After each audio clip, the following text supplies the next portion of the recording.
It has been proposed that the left atrium is something like the HbA1c of the heart. The left atrium, beyond doubt, is a very important structure, and we will see how the left atrium is affected by many diseases. First, let's take a look at the anatomy of the left atrium. The left atrium is located cranially and posterior, and it consists, aside from the left atrium itself, of the left atrial appendage, the interatrial septum with the fossa valis, the primum septum and the secundum septum, and the pulmonic veins which enter the left atrium from both sides. This is a view of the left atrium from behind, where we can see that the pulmonic veins enter the left atrium in pairs. This would be the left pulmonic veins, and these are the right pulmonic veins. From the lateral side, we can see that the left atrial appendage is in close proximity to the left ventricle, to the lateral wall, and to the anterior wall. How can we visualize the left atrium with echo? First of all, in a parasternal long axis view, the left atrium lies behind the aorta. In a four-chamber view, where we can see the pulmonic veins entering the left atrium, again, the left pulmonic vein and the right upper pulmonic vein. Furthermore, in a two-chamber view, we see a two-chamber view of the left atrium as well, with the left atrial appendage here in close proximity to the anterior wall of the left ventricle, and here the pulmonic vein. This is the three-chamber view where the left atrium is also visible. We can assess pulmonic venous flow with the help of color Doppler. Here we can see the right pulmonic vein as it enters the flow, nicely seen here in red. And we can use the post-wave Doppler to look at the different components of left atrial filling, for example, the systolic and the diastolic filling with the retrograde wave. Just to show you the different components again, we have the systolic components with an early and a late systolic component, S1 and S2, and the diastolic components with an early diastolic part and a retrograde flow during late diastole, which corresponds to left atrial contraction, which we also call AR. To get a good recording of the pulmonic valve is always a challenge. So I'll show you how to do the post-wave Doppler of the pulmonic valves in this pulmonic veins in this patient. We'll start from a four-chamber view.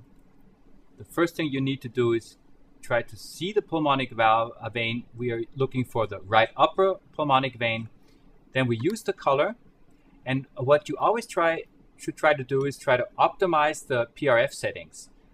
So we optimize them, we lower them a bit so that we have turbulent flow, which helps us to visualize the pulmonic veins. And then we place the post-wave Doppler signal right at the pulmonic vein and try to go in as deep as possible. And then you will get a signal where you see,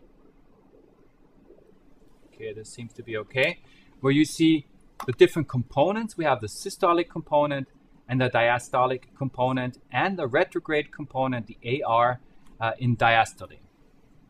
Transesophageal echocardiography is particularly valuable to look at the left atrium.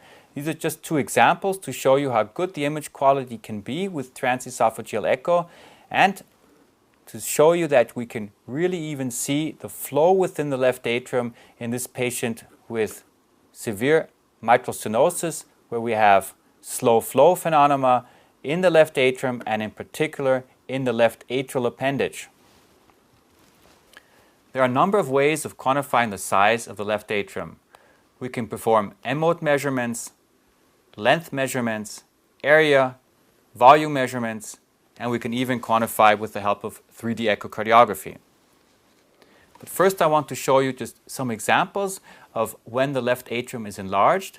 Basically, it's enlarged if the left atrial filling pressure is elevated, as for example in hypertension. This is such an example. Patient has left ventricular hypertrophy and an enlarged left atrium. Just compare the size with that of the right atrium and you can clearly appreciate that the left atrium is enlarged. Hypertension is probably the most common cause of left atrial enlargement simply because it's such a common disease. Atrial fibrillation. Atrial fibrillation itself causes an enlargement of the left atrium. It is not only a consequence of left atrial enlargement. We can find it in mitral valve disease, such as mitral stenosis or mitral regurgitation, and it is also present, but however to a lesser degree, in aortic valve disease. A few more examples: coronary artery disease, dilated cardiomyopathy, hypertrophic cardiomyopathy. As you can see here in this patient, we have massive left ventricular thickening, hypertrophy, and a filling problem which causes dilatation of the left atrium. And we see it in all other forms of restrictive cardiomyopathy. Why is size important? Simply because it's a very important outcome and risk factor. This has been shown both in atrial fibrillation, in stroke, in congestive heart failure, and it is an independent risk factor for cardiovascular death. The size of the left atrium reflects left atrial remodeling, and it reflects the integral of diastolic burden.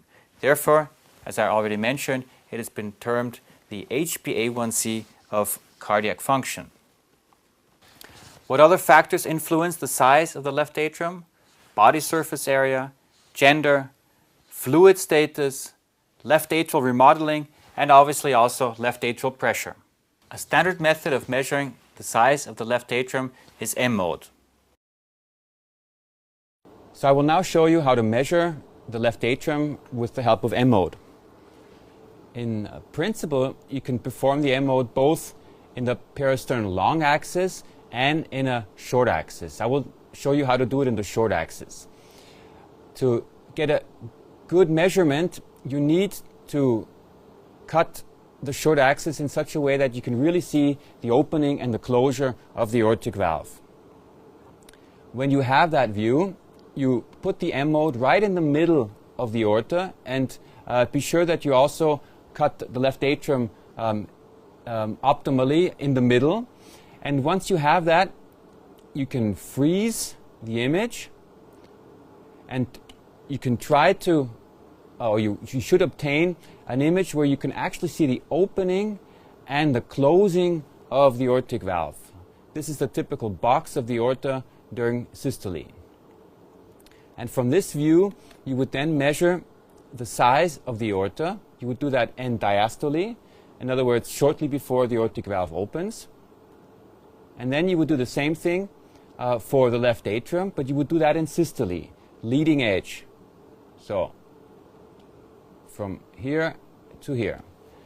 And so these are the measurements you would then obtain for the left atrium and also for the aorta. However, there are a number of problems involved when you use M-mode to measure the left atrium.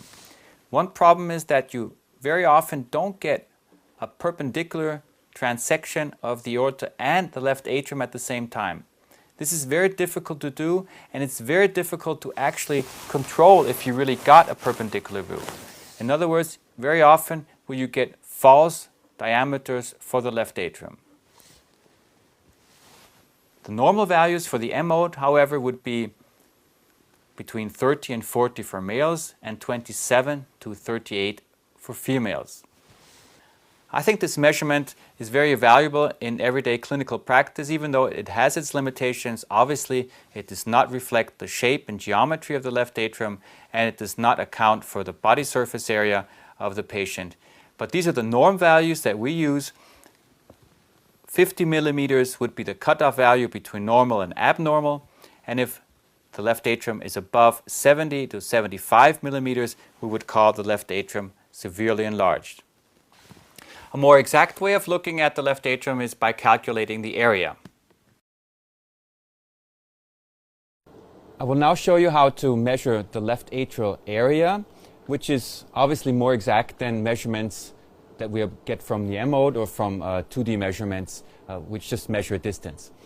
Again, what we need is a good 4-chamber view where we see the left atrium in its full dimensions. Then we again freeze the image in systole.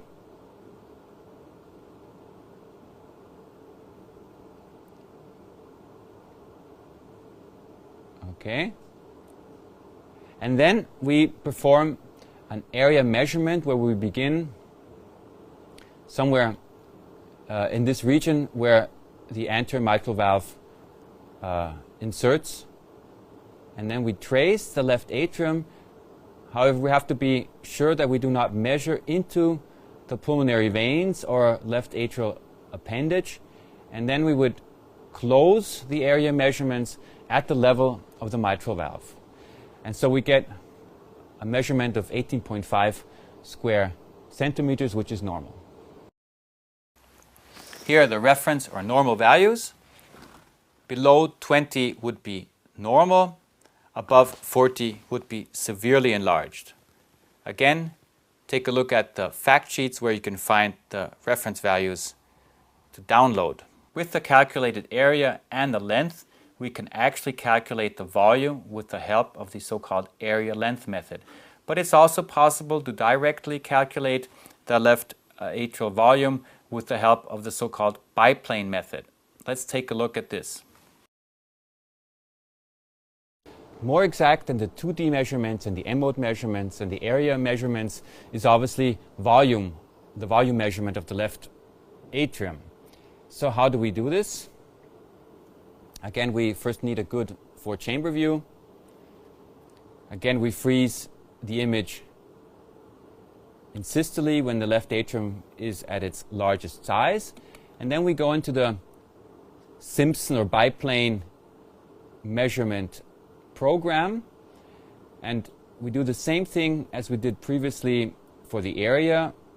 We contour the left atrium, trying not to go into the left or right pulmonary veins, and we then get the length of the left atrium. We can change that to adapt to the true length of the left atrium, and finally we end up with a volume. In this case it would be 33 milliliters, but this is only based on a monoplane method. If you want to do it biplane, we have to do the same thing again here in a 2-chamber view. Very similar. Again, we trace the left atrium. Oops. And so here we go. We get another measurement for the 2-chamber view, and then by calculating using the Simpson method, we can get a biplane left atrial volume.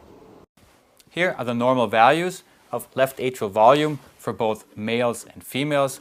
You will see that there's a fairly large variation in the size because it very strongly depends on the fluid status and also on the body surface area and other factors.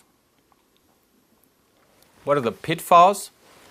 When you contour the left atrium, you have to avoid to include the pulmonary veins in your measurements.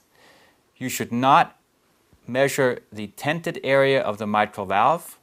You should really try to get the entire left atrium on the screen, so you should avoid alignment problems and foreshortening. Beware of lateral resolution, dropouts in the lateral region, and you should really measure at the end of systole. One thing that I also want to mention, which is an important additional finding, is that of the position of the intraatrial septum. If the intraatrial septum bulges, for example here to the right, this is indicative of elevated left atrial pressure. We can see a patient with rheumatic mitral stenosis. If it bulges to the left, it's indicative of elevated right atrial pressure. This is a patient who had pulmonary hypertension. There are a number of indirect signs of elevated filling pressure. One is the dilated and expanded left atrial appendage. This is such an example. You can see a patient with a hypertrophic cardiomyopathy and a huge expanded left atrial appendage. You can see that very nicely here in the 2-chamber view. Another sign, we already mentioned that, is the bulging of the interatrial septum towards the right. And something you can sometimes also see are dilated pulmonic veins. You can see them in the 4-chamber view, but sometimes also in other views. It's very important to emphasize that atrial contraction is very important for cardiac function. Loss of sinus rhythm and A wave reduces stroke volume by 10 to 25%. And this reduction, or the importance of atrial filling, is even more important in patients who either have a filling problem altogether, for example, aortic stenosis or hypertension, and it is also more important during exercise. Actually, it's very difficult to really assess left atrial function. The method that is probably best is to use the Doppler signal across the mitral valve and to look at the E and the A wave. We'll be talking about that in length when we talk about diastolic function. You can also use the pulmonic vein. However, this does have its limitations and it's very difficult to perform on a routine basis. Some have proposed to look at the fractional area change between systole and diastole, but this too has its limitations and is certainly not a routine method to look at atrial function. Newer methods include tissue Doppler, which might have a role, and also speckle tracking, which might also have a future. Here's an example of a patient who underwent a MACE procedure, in other words, a technique where atrial fibrillation was treated. And what you can nicely see here that before the procedure, the patient had atrial fibrillation, or at least he did not have sinus rhythm. There is no A wave. And then after the procedure, very nicely, an A wave is noted, and there also seems to be adequate atrial filling, and the patient improved significantly. There are several reasons for an impairment of left atrial function. It is well established that patients who have chronic atrial fibrillation show left atrial scarring, which causes remodeling and as a consequence impairment of function. Other reasons include post-cardioversion or ablation, where we see atrial stunning, aging, chronic left atrial afterload, such as in mitral stenosis, and even medical therapies such as chemotherapy have been suspected to cause impairment of left atrial function. So this concludes the subchapter on the left atrium. But be sure we'll come back to the left atrium in other chapters, and there we will see which role the left atrium plays in the various disease entities.